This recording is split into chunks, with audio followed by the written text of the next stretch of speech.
Welcome back to the Buckhouse podcast. I'm one of your hosts, Benjamin Buckhouse. Alongside me, as always, is Johnathan Buckhouse right over there. We're two brothers that get together once a week, talk about everything, nothing, what's going on in our lives, just doing our thing, doing whatever's going on. We're just two brothers that have a lot in common. When we first started a YouTube channel together that Johnathan still does as daily content, as a snowboarding YouTube channel. So we talk a lot about that. We talk a lot about social media.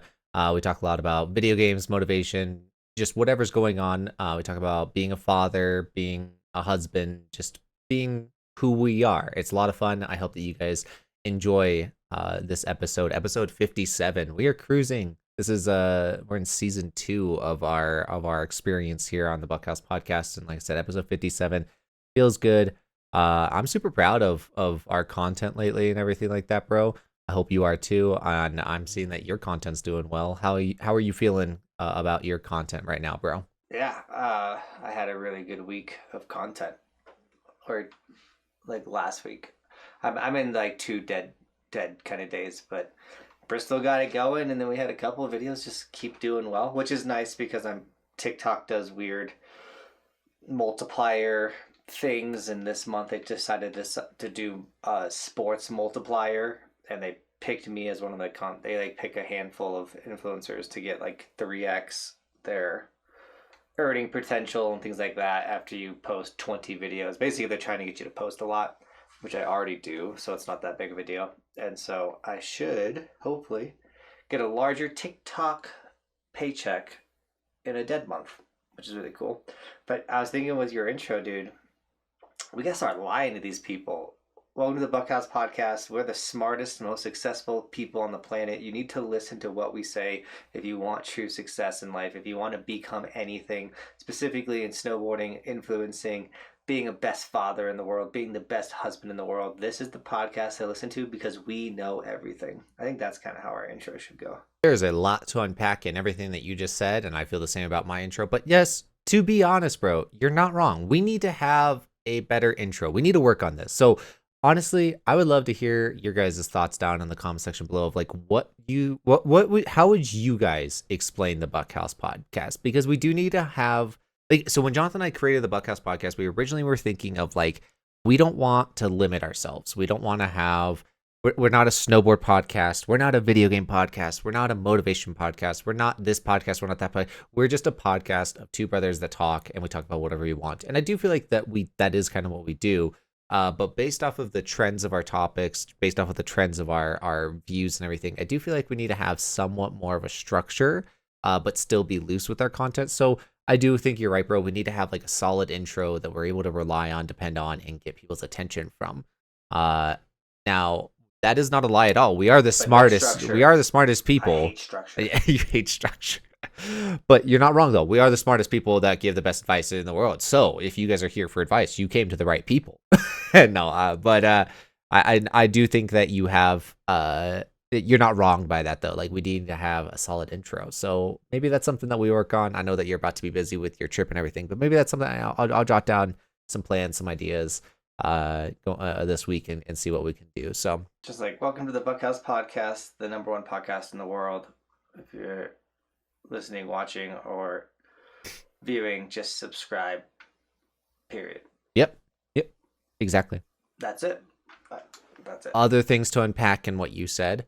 I had no idea that TikTok does like a multiplayer thing. That's really interesting. So you're saying that they essentially like choose a category, choose a couple people in that category, and then offer them opportunities to earn extra money if they upload a certain amount of times. Is that what you're saying? Yes, exactly. So this month was like sports. They offer like 50 creators in sports the opportunity to hit a 3x multiplier if they hit like 20 videos posted off that are a minute long, and then also like up to X amount of money. So like my multiplier will tap out at $10,000, and then like there's some other categories to it, and then they'll pick their favorite or whoever did the best in that period and like give them like one more bonus thing. So it's pretty cool, but it's just so annoying because you have to agree to be in it. So if you missed the email, which when I saw it, I thought it was like spam for a second. I had to go in the app and then see that I was invited through the app as well, to do it. It's just like they do. It's like it's cool they're doing things and they are paying well on TikTok, but it's also annoying how they're doing it. If that makes sense, because it's like if you don't accept it, then you don't make it. If you don't hit the 20 videos, then you don't get anything. Like the list goes on. I could see that being frustrating. I really could, and I do feel like TikTok is actually very strict in a lot of ways, and like It's so strict. It's so annoying. well, dude, it blows my mind because like I've discussed it in the past, and like I'll just be outright and say it again. Like I've seen outright nudity on TikTok in clever ways. Like they have it to where like it's like in the corner of a mirror or whatever, and it's like, how is this allowed to be on TikTok? And then I'll post a video that like says a inappropriate word, just like one inappropriate word, and it gets flagged. And I'm like, what? And like my video will get flagged before it gets 200 views, whereas this video that has actual nudity will have multiple million. And I'm like, I don't understand that. The other thing is when it comes to like streaming, if you want to stream on TikTok's platform, especially as somebody like myself who specializes in like the video game side of things, I can't just stream to TikTok from like just like the way that I would to YouTube or Twitch or whatever. I have to stream on my phone a handful of times and like be consistent with it. And then all of a sudden TikTok will be like, okay, well then here's a code for you. And now you can start streaming the way that you would to like YouTube and everything. And so I'm not saying like, oh, I don't want to work for it, but it's like, they're just very strict about who, like what they're doing and what they're allowing, but they're also very loose in every other way. It doesn't make any sense to me. It's so just weird. So like on the monetization side, it's really frustrating because some videos like you'll get paid normal AdSense and it's awesome, and other videos they're super strict with it. So like the me and Bristol, like Bristol's first chairlift video hit like 1.3 million views. So I was like, oh dang, that probably made like almost $1,000. And I look at it and made $30. I'm like, what? And then I look in the comments and it went viral in a different country. And so because it went viral in a country that wasn't the US, that the ad revenue probably wasn't the same or whatever. So I didn't get any money from it because it didn't go viral in the US. It went viral in a country that I don't even know what language it is. I was about to actually, that was like the next thing I wanted to dive into. So you ruined it, bro. But yeah, the Bristol video, I had it pulled up, 1.7 million views right now. And it's funny because I've pushed it so much, and I really mean this. And so if you're getting into content creation, just post videos, because this video right here, I would not expect this video to go viral, to tell you the truth. I would not expect this video to go viral because it's her laugh in the very beginning is why it went viral. It's her laugh in the very beginning. Okay. In my opinion, it's the reason why I'm confused on why it went viral is it's a 3-minute and 15-second video. So it's a longer video, but it's just her, like it's you like picking her up and putting her on a chairlift, and then you guys going up the chairlift together. So it just like kind of it I don't know, like I'm kind of surprised that it went viral. Whereas like the last Bristol video that went viral where she threw a snowball at somebody, like I could see that, and it was like less than a minute or whatever. Like I could see that going viral because she threw a snowball at somebody, right? Anyways, yeah, I was scrolling through the comments, and 100% there's multiple languages going on in here that are not English, dude. There are multiple. You got like, I've never seen it. It's the first time I've had a video ever go viral, and I just not in the U.S., just like other countries. Yeah, dude, because I could read some of it, like, or I want to say read some of this. I could see some of this, and I'm like, you've got some there was some Spanish in here. There's some like Russian in here. There's I want to say like Arabic. They're like based off of the characters that I'm seeing and stuff. There's some Asian stuff. Like there's a lot. And then I think that these are still from other languages, but luckily it's just emojis. But that's why I think that's from other languages, because they're just like an insane amount of emojis. Dude, like a ton of emojis in here. It kind of blew my mind. Yeah, no, this like, yeah, it was a very unique viral video of yours. Like that's kind of like a first one. But so like normally like a video like that would make me a good chunk of money. That made me $30. So it's, I mean, which I'm not complaining about, but it's unique. Yes. Small edit for any of the viewers. I did just change the color of my light. I forgot that I normally change the color of my light. So if I look different, that is exactly why. So don't freak out. But anyways, yes, no, this is a very unique viral video for you because, like we're saying, in my opinion, like this my niece, and it's adorable seeing her go on the lift and everything. I loved the video, but I just would not have thought that this particular video would have gone viral, and it did. And then from there, it went viral in such a unique way. So yeah, it's very fascinating, and thank you for being open about, how much revenue you're making on this stuff, because I think that's an untouched area and everything. So it's cool. I see you still trying to try some new content and everything. It looks good. The best way to look at it is it's like how do I want to say this? Every 10,000 views is $100. So every 1,000 views is $1, or what? No, you said every 1,000 views would be about $1, if not more. I mean, it's so hard on TikTok. It varies, and they have this new like category of like additional revenue, which I haven't fully figured out. But I think it's like based off engagements. Like the more comments and likes and like engagements that are happening, you get additional revenue, things like that. So actually, I'm also gonna take a step back.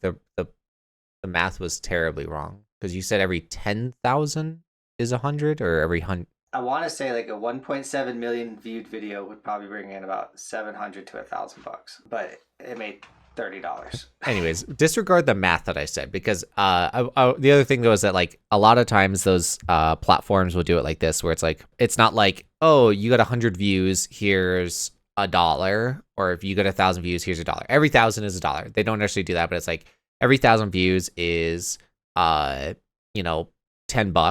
But then if you get like 10,000, although it's 10 times the amount, it may be only worth $50. And that, like it's like, it doesn't necessarily equate to like 10 times the amount of views equals 10 times the amount of money. It doesn't usually like always equate that way. And then the other thing on top of that is that it's also like the speed in which you get those views. So if you get 1 million views overnight, you'll get more money than if you got 1 million views over a year. So like that's stuff that you have to kind of consider when it comes to some of this content. So well, then also the bigger creator you get, the higher CPM goes. So like to put an ad on a Mr. Beast video is going to cost you an incredible amount of money to put a pre-roll ad in front of a Mr. Beast video than it is to put an ad in front of my video. But I'm pretty positive too that you could, I would assume, I don't run social media ads, but I'm pretty positive you could be like, I want my ads to run in front of content creators with 1 million plus subscribers, and like you pay a premium for that. So like as you get bigger in social media and have more followers and you're getting more views, you also get more money because you have a bigger following, because you're considered a higher caliber content creator. It makes sense at the end of the day. It's very similar to like, it costs a ton of money to be played in front of the Super Bowl because there's more eyes on the Super Bowl, but it's like the same people that are watching the Super Bowl are watching everyday TV, not actually everybody, but like a lot of the same people. I mean, yeah, if you could pay average money and get in front of Mr. Beast videos, like that would be like the ultimate hack, Yeah, we charge a premium to be on the Buckhouse podcast, which is why we haven't had any sponsors yet. No, I'm joking. Absolutely.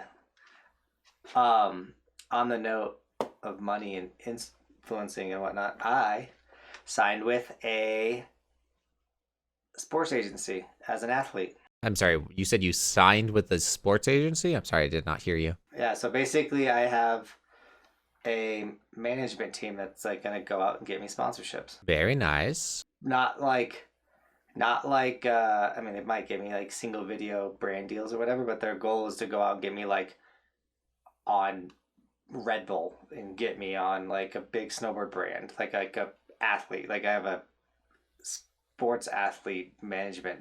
You have a whole manager now. That's gonna be like my people will talk to your people. No, like seriously, if it's like someone that I want to negotiate with, they take a percentage. Like I could still get deals by myself, but if I'm like, don't want to do any of the negotiation and stuff, I can send them to my management team and they'll negotiate the entire contract and then just be like, all right, dude, you're on Insta360. Like, this is what you're getting paid. This is what your deliverables are. Hopefully that can translate to some really big sponsorships. That would be nice, bro. My goal is to get paid for just wearing gear. Obviously, I would promote it, and like if I'm wearing something, I'm gonna be proud to be, um, you know, to rock it. But at the end of the day, it's like I don't want to do just brand deals. Like I don't want to be like, this video is sponsored by Insta360, like blah blah blah blah blah. I want to just like, like, how do I say this? Like Patrick Mahomes is probably sponsored by Nike, but all he does is like rock Nike shoes, and occasionally does something that like an ad or like a post. You know, I'd love to get to that level where it's just like, oh, like I'm gonna wear this in every video, so then you get paid for that. Yeah, I think that you do have to, I want to say, like, There's always deliverables. yeah, I was gonna say there's always gonna be the deliverables. Yeah, there's always deliverables, and I don't mind hitting them. And like, and even if I have to, like, this video is sponsored by this new sponsor, I don't mind doing that at all. Especially because if it's product I'm using and I believe in, like, it's so easy to like promote. Like, I use Insta360. I'm wearing an Insta360 shirt. Like, I use their cameras. Like, I don't mind promoting them at all. Like, it's because I believe in the product. But there are like Kuno, my goggle sponsor. There isn't like deliverables. I just rock the goggles. When people ask what goggles I use, show them. And naturally, I do videos where I'm like, these are the best goggles to get. Boom, Kuno Optics. So, you know, they give me a pro model. I'm like, get my pro model because that's really cool. You know, like, it's so natural. It's so like, hey, we're just paying you because you're an athlete and we want you to wear our product, opposed to this like every month hit 4 Instagram, 4 TikTok, 3 YouTube, and then it's like you gotta check in and be like, I hit my deliverables and this and that, you know. I think that they also give you opportunities to create content though, because Kuno Optics gives you opportunities to do giveaways, which you're not directly making content about giveaways, but it does add to your existing content. And you can if you wanted to, you could outright make content where you're like, we're doing a goggle giveaway. All you need to do is comment on this video, follow me, blah, blah, whatever, right? You do have those opportunities. The other thing is going back to that Bristol video. So many people, I say so many, but like, you know, a good amount of people were asking, who filmed this? How did you film this? Blah, blah, blah. Somebody's like, he's holding a GoPro, blah, blah. It's like, you have, just in this comment section alone, you have multiple opportunities to like reply to the comment with a video where you then are like, hey, this is how I filmed the video with a super cool 360 camera, and like, you know, then talk about your sponsor. So they, you know, although you may not have a deliverable, all you're doing is using the stuff. You also can just outright get content by being sponsored by these people or by using their content. So it's a cool opportunity. No, absolutely. And hopefully it gets me in the world of like big money, if that makes sense. Especially in the world of like skiing and snowboarding, to get paid big money. I don't know how to put it, but like, especially when you can get sponsors that aren't just snowboard sponsors, because they always say like snowboarding doesn't have a lot of money, and like arguably it's kind of true. You know, like snowboard brands, there's only so many of them, only so many people need snowboards every year, things like that. Like, most people buy a pair of bindings and they technically never have to buy another pair of bindings again, like, because they just last forever and stuff. But if you could get money from like Cliff Bar and C4 energy drink and some bum sunblock, I'm just naming, you know, like these companies that are like not tied to snowboarding and they have tons of money, but they want to have like a winter campaign. They want to, some people just literally want to like have a broad portfolio of athletes or activities that they cover and to be one of those featured athletes. And then that opens up doors for other cool opportunities, like whether it is a commercial, like hey, we need a snowboard in the commercial, we sponsor this snowboarder over here, like shoot us some clips, or like we're gonna come shoot you real quick, you know, like it just opens up really cool doors. I hope that I'm not like repeating something that you said or anything, but like another thing about it is instead of it being like untouched potential with money or whatever, but it's also like just how am I gonna say this? It's also finding a brand that isn't tied exclusively to snowboarding in the sense of like going back to your Patrick Mahomes conversation, you talked about Nike. So I don't think I think he's sponsored by Under Armour, but regardless, let's say he's sponsored by Nike, right? If he's sponsored by Nike, Nike is not just a football brand. They also are huge in basketball, but they also just make everyday shoes that people are obsessed with. They also make clothing that people like, right? So it's not exclusively tied to football. So although he is a football athlete, somebody that uh may have some interest in football but is a bigger basketball fan will still lean towards Nike because they see Patrick Mahomes or whatever. Or headphones, right? Some of those NFL athletes get sponsored by like Beats or Bose or whatever. So when they're sponsored by those companies, uh once again, like that's not exclusively tied to sports or anything like that. So, they're repping that brand for other things. So for you, it'd be like getting sponsored by, let's say you got sponsored by Nike, you could wear Nike's snowboard boots, which I know that you've worn them in the past and you have enjoyed them, but it's like, other people, they if they see you wearing Nike or whatever, but they want to go buy just a pair of everyday shoes, they may consider Nike because of that, right? So it's like getting tied to something that's in snowboarding, but also outside of snowboarding. Kind of like two birds, one stone, to where it's like you're not limited to just that.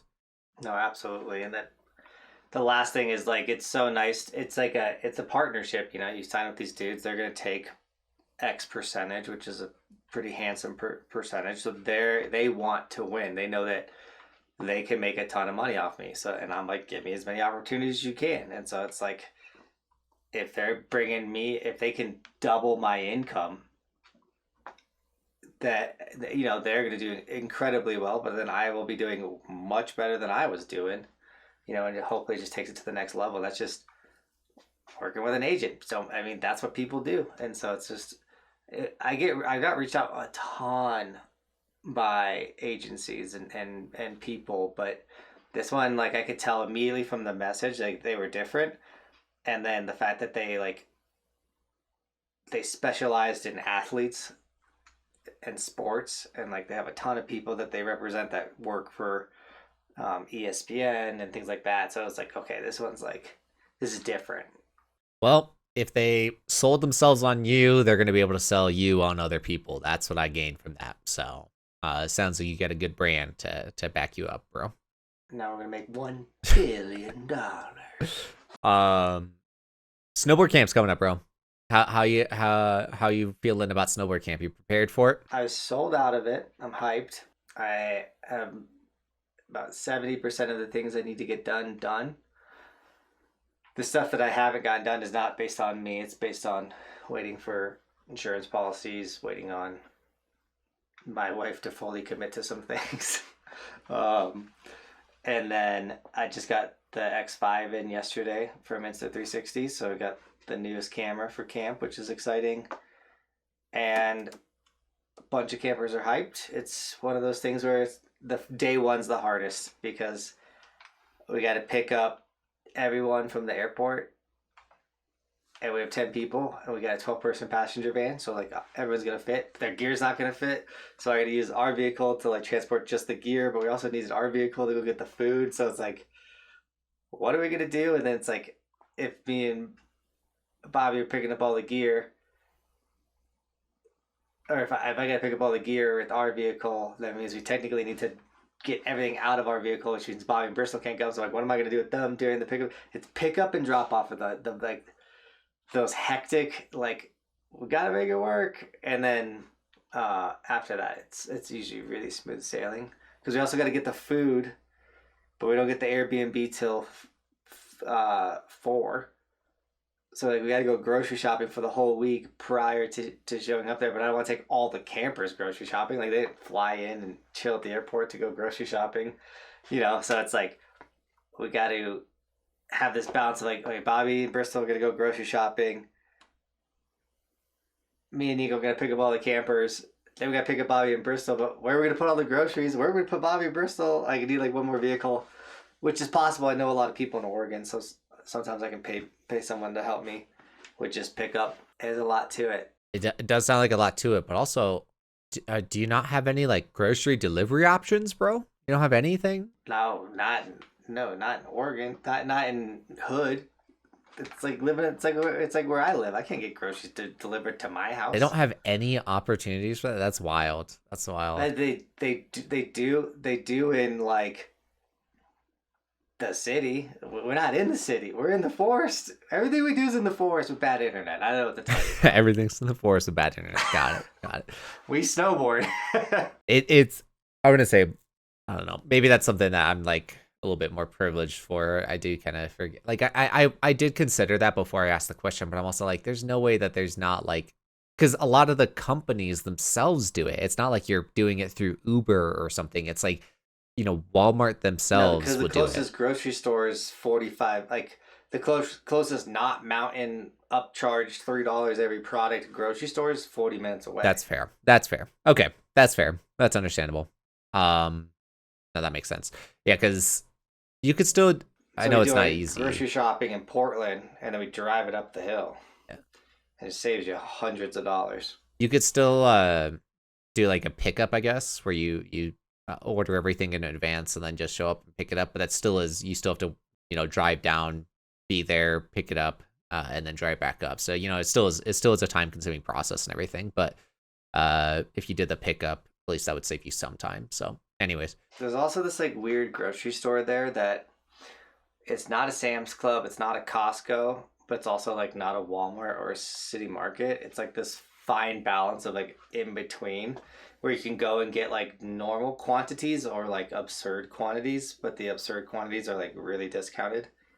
It's perfect for like there'll probably be 15 people at camp, between campers and workers and Bristol and stuff. So it's like we need a lot of food, and so you can get really good large quantity items, but also like if you go try and do that at just Costco, you're gonna get like a gallon of mayonnaise, and you're like, I don't need a gallon of mayonnaise, I just need mayonnaise. Yeah, it's so funny that like you mentioned that, because I love, like, so Kirsty and I have a Sam's Club membership. I love Sam's Club. I try not to have like biased opinions, especially when I know that like people do have biased opinions about stuff, but I also try to like make sure that I'm not. It still is kind of having a biased opinion, but it's like it's not. I'm trying to make sure I'm not justifying my choice. Be like, oh, my choice is good because it's like I think it's better than the other choice. My choice is better. Yeah, like I'm trying not to do that, but we also have a Costco membership through a family member, but I'm like, I'm gonna be honest. I think Costco is overrated. I think Sam's Club's where it's at. I really do feel that way. Sorry, Shadow's. Okay, buddy. You okay? That was a wild noise. He was like coughing or sneezing or something. Okay, buddy. Okay. I think coughing or sneezing. I do think that like Costco has good stuff that Sam's Club doesn't have, and vice versa. I think Sam's Club has good stuff that Costco doesn't have. But because everybody puts Costco on this like pedestal, they're like, Costco's amazing, Costco's amazing. It makes it to where it's so freaking busy to go there, dude. It's so busy. It's always so chaotic. In my opinion, the people there are a little bit more snottier, like stuck up. Whereas when I go to Sam's Club, it's just a lot more chill and like vibey. And I don't know. I like going to Sam's Club, but anyways, what I'm getting at here is, yeah, dude, like a lot of times you go to Costco or Sam's Club and you can get some great stuff. But if you just want to get like, a thing of ranch, it's like, do I want a gallon of ranch or do I just want to go to Walmart and get like a 24 ounce of ranch? Like, yeah. So like, yeah, some people, I've never like, I've done some shopping at Costco, and I see some points in the bulk purchasing and things like that. And I know they got like great meat prices and stuff like that, but like just for average shopping, it's almost like it's too overkill. I feel like probably causes a lot of waste and stuff. So I know that you've been in the mountains to where the closest Sam's Club or Sam's Club or Costco is literally Denver, like over an hour away from you. So and I know that you have shopped there before and taken advantage of it, but as somebody that like lives in a city that has multiple Sam's Clubs and and Costco's, Walmart's, Targets. Like I have all the shopping capabilities I could ask for, right? I will say there's been weeks where Kirsty and I will go shopping, and we like only go to a Kroger or only go to a Walmart, or there's other weeks where we go to a Kroger and Walmart and a Costco or Sam's Club, or there's other weeks where we only go to a Costco or Sam's Club. Like, so I think that there's a lot of variables that goes into it. There's a lot of like, what do you already have, or what are you cooking that week, and this and that and stuff like that. But if you're planning on buying, like if you eat something consistently, so if there's certain snacks that you eat consistently, if there's like a certain brand of coffee that you like or whatever, if you can get it in bulk from like Sam's Club or Walmart, or sorry, Sam's Club or Costco, it does save you money at the end of the day. And something that I do appreciate that companies do is like they'll put the cost per ounce or the cost per serving also. So it'd be like, oh, this item is $13, and that comes out to you know, 64 cents an ounce or whatever it does, right? I do look at that a lot, especially when I'm comparing like protein brands or this or that. And like, I don't know, you can and you do save a lot of money by shopping at those wholesale companies. Another added feature to them is a lot of those wholesale companies, they particular items you don't have to pay tax on. Or I don't know why. I don't know the logistics behind that, but like I'll go spend $200 at Sam's Club and the taxes will be like $4 or something, and like that's just not the same if you were to go to Walmart, you know. Yeah, that's nice. I know we up here we have certain, like, if we need toilet paper, paper towels, cleaning supplies, generic kid snacks, things like that, we try and go to the Walmart because it's so much cheaper to go to the Walmart, because up here the Walmart doesn't really price gouge based off location. Target we keep as like convenient because we drive past it every day to go home. So it's like if we're quickly ran a coffee creamer, we need this real quick, or obviously we need clothes for the kids or whatever, then that's when we go to Target. And then we do our grocery shopping at the city market just because like it's the best place to get the food, the fresh fruit, the food, all that type of stuff. It is slightly marked up because of the mountains, but it's it is nice actually living in a city in the mountains. Like we have a Target, we have a Walmart, we have we have multiple big grocery stores. So it's like it is nice, but there is definitely still get hit with the mountain premium, which is kind of frustrating. Yeah, it's funny because so Jonathan and we've talked about it before. But when Jonathan and I first started the YouTube channel together, when I first moved up to the mountains and everything, we both were working at Target at the time, and that is where we primarily did our like grocery shopping, especially because it's like, hey, we're already at work, let's just buy our groceries. But it was also like when you work there, you do get an employee discount, which I can talk about it. It doesn't matter. It's 10% off of everything, which not every company does that, and so it was very generous for Target to do that. Whereas 10% off of everything, but you had to use cash or the Target Red Card, which is like their exclusive debit or credit card, which was actually not that bad because the Target Red Card also saved you 5%. And so it's not directly 15%. It's like, it's like 10% off and then 5% off of 10% or whatever, however you want to do that math. But anyways, at that rate, you were saving money, and it wasn't that bad. But Well, and I don't know if they still do it, but when we worked there, they would do 20% off healthy things because they wanted you to be healthier. So if you bought gym clothes or you bought healthier food, like fruits and vegetables were 20% off. I don't know if you remember that. But like healthy, if it was deemed healthy, you save 20% off of it. I remember you telling me about that, but at that time I was not necessarily in the health side of things because I was mostly eating frozen pizzas and other crap like that, to tell you the truth. But yeah, no, you're right. I do remember you saying stuff about that, where it's like, yeah, if you were buying the up and up like healthier options or whatever, or their fitness brands, yeah, I do remember you saying stuff about that. So yeah, like we were always saving money. And then the other thing is like they also have their own app where you can get like discounts and coupons and stuff. So like if you're working for a company like Target and then you're just like cherry picking all that stuff, like, or not, or like, snowballing all that stuff, where you're aware of it. Yeah, if you're aware of it and everything, you do save some money. But so I was in this habit of like shopping at Target for all my groceries because when I went into adulthood, that's where I was buying my groceries was from Target and everything. And then I was then using all these discounts and it was like actually saving money. At the end of the day, if you were doing it right, you were actually saving money opposed to going to like a Kroger or a Walmart or anything like that.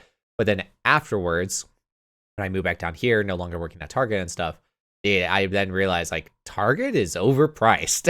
it's overpriced. Target's expensive. Yeah, it's overpriced. It's funny because like it's literally the same product as if you were to go to like Walmart and everything. Like they have their own up and up brand or whatever, but it's more so like it is more expensive to shop at a place like Target than it is to go to like Walmart. And I'm like, well, then screw that. And I haven't bought groceries from Target in forever. The only reason why I ever would is like if once again like a convenience factor, or it's like I do think that Target has good clothing. So it's like if I were to stop by for like a piece of clothing or whatever, and I also need to get, this one dressing or whatever, sure, I'll just go and buy it from Target. But no, dude, Walmart is like the cheapest thing right now for us. That's kind of like where we primarily shop is Walmart, which. Well, so funny story. So I quit my job, went all on YouTube, did a whole winter, and then that summer between my first season of going all in on YouTube and the next winter, because I definitely wasn't making any money in the summertime, but I was fine. I didn't have to work that summer. And Bobby was working at Bed Bath & Beyond still, so she went full-time Bed Bath & Beyond. And I got a 1 day a week bike building position at Target strictly for the discount. So I would go in for 3 hours on a Tuesday and build bikes for the Target, which is like I would take that job again in the heart. It's so simple. You just go in there, put headphones in, you go in the back, you build a couple bikes, learn some, like listen to podcasts or audiobooks, and get out of there. Get to save 10% off everything you purchase. A lot of people actually do that still with Best Buy. So another crazy company that you could work for when it comes to discounts is Best Buy. So Best Buy's discount is 5% above cost. So whatever Best Buy pays for the product, your discount is just 5% more than that. I still gotta make 5% off you. Well, like it's at the end of the day, like it is very generous of them, but it's also stuff like this. Best Buy doesn't make money off of hardware. So something like a MacBook, Best Buy actually makes $0 off of a MacBook. It's like Target makes $0 off of soda. Exactly. They don't make money off of that stuff, but it gets you to come into the store. So they'll make $0 off of a MacBook, but you come in and buy a MacBook, and then all of a sudden you have to buy an adapter for your MacBook, or you want to buy a mouse that then has a mouse pad, or you want to buy a case for it, or this or that. That's where Best Buy makes their money, because a case will be $50, but they bought it for $10, right? Or they bought it for $5. So the profit margins are much higher on those accessories, and so that's where they make their money, or also on their services. And so yeah, if I were to have my employee discount at Best Buy still, if I were to go buy a MacBook, I'm not going to save any money. But if I want to go buy a $60 HDMI cable, because those exist, it'll cost me $10 because, or less, like like $8, because Best Buy has such a high profit margin there. So you would save so much money on all these accessories or this or that's and everything like that. So yeah, it's a lot of people. I know a lot of people, especially because I worked there for so long, but I know a lot of people that will work there for literally a day a month. They'll work like a Saturday a month, but it's just the way they can get their discounts there. And I'm like, that's pretty crazy. Sometimes you gotta hack life, man. Like, seriously, like bringing up the bike discount made me think, like, why don't I do that anymore? But it was a lot easier when I knew the management that was still there, and I'm like, yeah, I'm just gonna go build bikes. And nothing's better too than walking into a job that you don't need. Like, you go in there, they're like, you want to do this? You're like, nope, I want to build bikes. Yeah, I kind of had something similar for that when it came to, because, dude, I was kind of psychotic when I lived up in the mountains, because I was working at Pepsi, which was anywhere from like a 30-hour work week to like a 60-hour work week, depending on demand. But I never really worked less than 40, to tell you the truth. But anyways, I was working for Pepsi. And then I also had a job at Target that I worked, 4 days a week or whatever. But yeah, when you're working at Target, you're like, or when it's like a job you don't really care, like, or like you don't need, it's just like extra income or whatever. Yeah, it really is. It's almost like more fun because you're just like, I don't need this. And you just show up and you just like, just vibe or whatever. I don't know. It's kind of, I know what you mean though. It's like, I'm going to go do what I'm going to do. And like, that's fine. Yeah, well, also like I remember as being a manager at Target and having like a bike builder dude. That's kind of where I got the idea from because we had a bike builder that would come in once a week. He did not need the job. He was more doing us a favor because we had no one to build bikes. And he's like, I'll come in and build bikes. He used to work for us, and then he like started his own business, kind of like my story. And it's just like, well, I don't want to ask too much of this dude because if we don't have him, we have no bikes for the store. And he doesn't have to be here, it's like a fine line of like, he can maybe ask him to like one or two favors, but if I'm like, hey, go like push freight instead of build bikes, he's like, well, I'm not here to push freight. I don't want to be on the sales floor. I literally just want to build bikes and go home. Then it's like, But see, like the other thing that would happen because I was a pretty high up manager at Target, I would go in and the people that took my position and the position that was above me, they were new to the job. And so I'd come in to build bikes and they'd be like, hey, hang on real quick. And they'd ask me like how to run processes and like how to do things. So like a lot of my day too was just like walking around teaching them how to do their job. Dude, I'm so happy I'm away from all that. I'm so happy I'm away from all that. I don't miss working retail. Dude, me too. I truly forget people have like schedules or like, they have like a 9 to 5 Monday through Friday. Like I've been out of that world this is my 7th winter out of that world. I just forget that there's schedules. It's obviously it's a very privileged statement to say because the majority of people are stuck to a schedule they don't want to do. I have friends all the time. I'm like, yo, let's go ride. And they're like, I got a job, dude. I'm like, oh, sorry. You're that person. I do it to you more than anybody, I feel like. You're always like, I can't podcast in the middle of the day, Johnathan. I have a job. And I'm like, oh, yeah, we have to do this early in the morning. Because I'm about to be in a camper. Yeah, we're going to have to figure that out.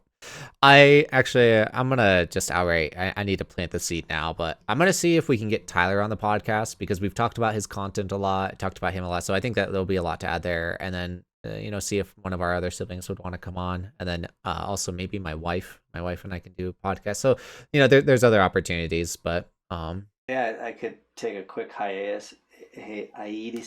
Well, I am in a house for the first month or first week in June, so I'd be able to do an episode during camp. And then, yeah, maybe my brother jumps in and talks about he resells on Amazon and eBay, which is really fun. Maybe get Sarah in there. Yeah, figure it out. But and maybe you and I can film a couple extra episodes. We'll get it figured out. But no, I think that that was something that with season 2 we want to change and people want a guest. It's hard to get a guest when you podcast at 3 a.m. It is difficult to do a guest when you podcast at 3 a.m. The other thing though is that like I know that Kenny had mentioned like name dropped some people. I want to say it was Kenny that name dropped some people of like some people in the influence or like in the snowboard influence world. And really, like, it's difficult for me because I'm the one that does all of the kind of like back end work. And so I'd be the one like kind of coordinating that stuff. But like, I don't know those people. Like, no one, I don't even know who they are, but also they don't know who I am. Right. So to get them onto the podcast is a little different. So maybe we also need more subscribers for guests. So I know we have like some awesome people that show up every week and listen. We love you. But if you're new, subscribe. One, so we can do more cool things with monetization on this channel, which helps Ben put more time and energy into this channel. But 2, the bigger the podcast gets, the easier it's like, hey, you want to come join up on our podcast with 2,000, 3,000 followers, opposed to like, hey, we have 400, 300 podcast followers. You want to jump on the podcast and be like, it's not really like a reward. So share the podcasts, ask questions, engage, liking, commenting, even if they're just emojis. Like that TikTok we talked about earlier, it is a real, like just emojis will boost a video exponentially. Yes, no, any type of engagement, as you guys know, we need to probably push it a little bit more. Maybe that's what, going back to that intro of like just number one, talking about a normal intro, getting everyone excited and hyped for the videos, but then on top of that, asking for that engagement because it does go a long way. I will say that I don't want to say we're initially unique, but like we looking at our analytics right now, like 70% of you guys are subscribed. So actually only 30% of you guys are not subscribed. So if you are part of that 30%, go ahead and hit that subscribe button. It goes a long way. Thank you so much.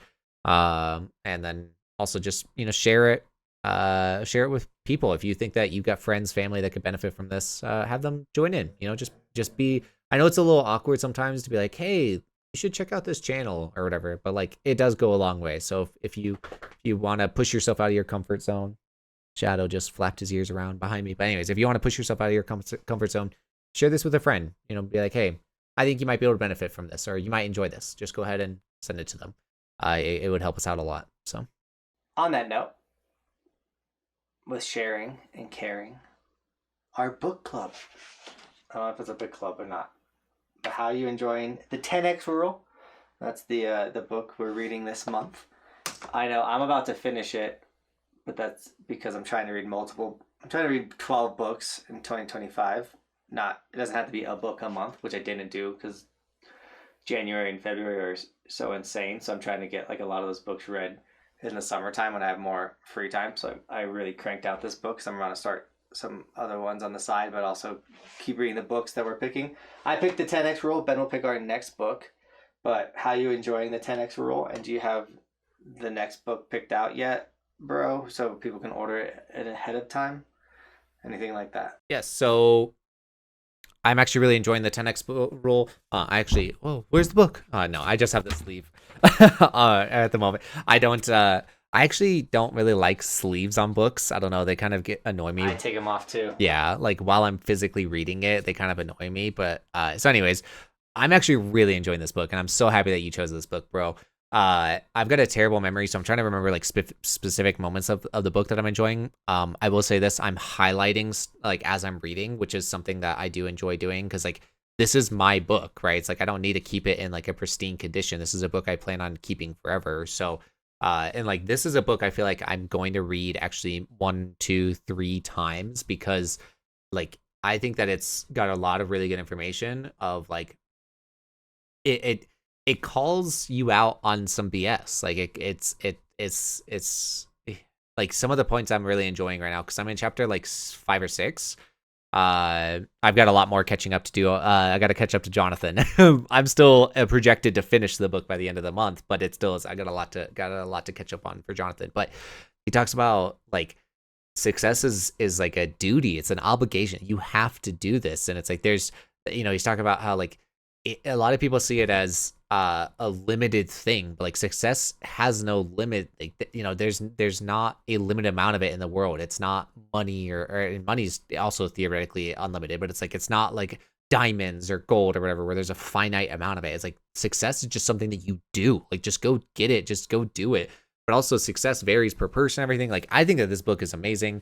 I'm really enjoying it. I like the concept of, and it's what I did, and it's why I'm here and get to do what I do, is it's to 10x all effort and to like, let's say like if you want to make snowboard content for a living or soccer content, put out an ungodly amount of it. Your effort is so high, you're doing so much, it's impossible to fail due to the sheer amount of effort that you've put in, because you're putting in 10 times the effort of anybody else. That failure is almost not even possible because of the sheer amount of effort you put in. Like that's exactly why I feel like I'm sitting in this chair today. Like reading the book just helped me go back to like how I got here, because I am like, I'm not gonna lie, I did extremely well this winter. I could legitimately not post another video till next season. I probably would be just fine, but like I'm a workaholic. I enjoy working, so I'm still gonna put out content and still go snowboarding. Like I just love to snowboard, so I'm still gonna do stuff. But the idea is like I'm gonna put out more than anybody else in the industry. I'm going to try to get my name out as much as I can. That it's impossible for me to not get sponsors, get brand deals, get views, have chances to go viral. Like, you just 10x your effort. And like I think that's a huge reason why I was successful. I am successful, and it's nice, and it's one of those things too where it's like it also motivates me to like, well, do it again. Like you did it to get here, but like why stop it? Like, because like once you get, like, success is unlimited. Like there's no cap on being successful. Yeah, there's a couple points that I enjoyed about the book, in that similar aspect, but it was like something that resonated with me was he said that if you're gonna go into this journey, if you're gonna go into any avenue of your life, number one, do it like 10 times as much as you think, like, put in that 10x effort, but it's more so like expect that it's gonna take you 10 times the amount of effort. And I think that that's a problem with with modern day life, is that people think that they're gonna go do something and it's gonna be easy, or like, they only have to do XYZ or whatever. But in reality, it's like, take whatever you think you're gonna have to do and do 10 times that. Like, that's what you're gonna have. That's how much effort you're gonna have to put into it. That's how much money you're gonna have to put into it. I actually have to. Yeah, like, and so that was something that really resonated with me. And it's just like, that's just the reality. Because I'm not saying that I think that things are gonna be easy in life, but it's like, I do underestimate the amount of effort that goes into things. And so it's like, yeah, it was like a rude awakening for that. Something I think that probably resonated well with you, bro, is the book quite literally called you out on like, although I'm not saying that the book is wrong. I do understand where you're coming from with it, but it's like the book does explicitly say, it's like, the market's not bad. People, it's not that people don't have money. It's that you are not putting in the effort. And although, like I said, I'm not saying that the book is wrong or whatever, but that's something that you have talked about or mentioned, is that, like, with the economy going down, it has affected snowboarding as a whole. Dude, Joe Biden screwed up so much stuff. Get out of here. I'm already making more money, dude. No, but you know what I'm saying though, is like, although yes, that did affect you in a lot of ways, affected the whole sport. Like, as a whole, the sport got affected. It's like, you could have still been putting in 10x effort, or like doing this differently or that, right? So it's like, it essentially says, put your excuses aside, or put your reasons aside, or whatever, and just put in 10x effort anyways, and reap what you sow. And like I said, I'm not saying that all your excuses were BS, bro, or anything like that, but it's like, You're just calling me out. yeah. But that book, I think the book is great for being real. You're not there yet, but in chapter 22, he talks about the successful and the unsuccessful, and the traits that like the successful have, and he gives 32 traits of successful people. And it's one of those things where it's nice to read the traits and be like, oh, I got a lot of these. But as I was going through them, I'm like, man, like, I do have that, but I haven't been doing that. And then towards the end, he's like, with these traits, there's going to be times where you're succeeding with one of the traits over the other trait, or you're doing this because it's impossible to do all 32 of these traits at the exact same time all the time. Which is like, I was like, being disciplined, being relentless, being like all these things that make someone successful. But the idea is to think of traits that you're struggling with and start focusing on those again. And like, I don't know, it's a really good chapter 22. So be ready for that one. And then, like I said, I'm going to finish the book today. I got like 13 pages left. But yeah, the 10X rule, if you want to snag it, highly recommend it. If you've been reading it with us, what's your favorite part of the book? Drop a comment about what's going on. And then, I know we still got time, so if you don't have the next book, bro, let me know what you're thinking. I got it. Let me grab it. Give me 1 second. Let me grab it. While he's grabbing the book, I do want to mention I picked up 3 more books, because once again, I'm reading 12 books this month. And, we've talked about religion a lot on this podcast. And so there's some things that I like to do, and I like to read religious books as well as like self-help and business. And so if you don't believe in God, you're not Christian, don't worry about these books, but these are other books that I will be reading on the side. How God Makes Men, I thought was a cool looking one. How a Husband Speaks, I feel like it's really important always to be trying improving your way you are communicating with your wife and everything like that. And this is obviously a Christian book as well, how to speak to your wife correctly. Just trying to be a better person all around. And then Discipline of a Godly Man. So kind of like self-help Christian books. Those are ones I'll be reading on the side. So, admittedly, it took me a second to find a book, primarily because a lot of the books are books that that I have are like books that Jonathan already read or books that I've already read or whatever it may be. But the book that I am choosing for this next month is called The 4 Season Solution. I don't know a ton about it, but it's the groundbreaking new plan for feeling better, living well, and powering down our always on lives. So, the person that wrote this, Dallas Hartwig, co-wrote The Whole30 and It Starts with Food. So Jonathan and I've talked about the Whole30 diet. It's a more extreme diet that limits you to only whole foods. That's really good for you and things along those lines.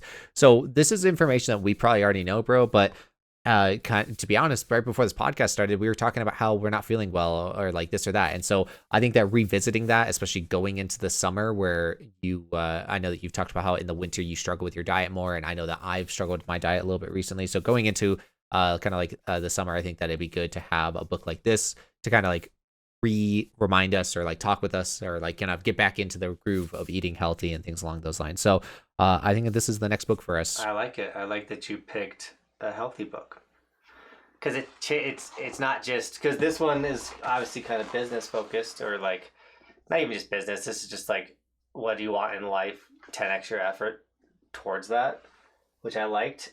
And then you picked a book that's about health and eating healthier and being healthier. I like that. Yeah. I also love books like the 10x rule, like those motivation, kind of putting in effort or like just how to do things differently or habits. I love habit books. But like this is a book if it's you're gonna love my next book. Fits in those but I'm not gonna bring it up because obviously that's in a month. Yes, but fits into our guidelines of kind of like amount of pages a day type thing. It's like in that 220 range. So yeah, we're trying to keep the books, guys, around 200 220. That way you have plenty of days to like miss.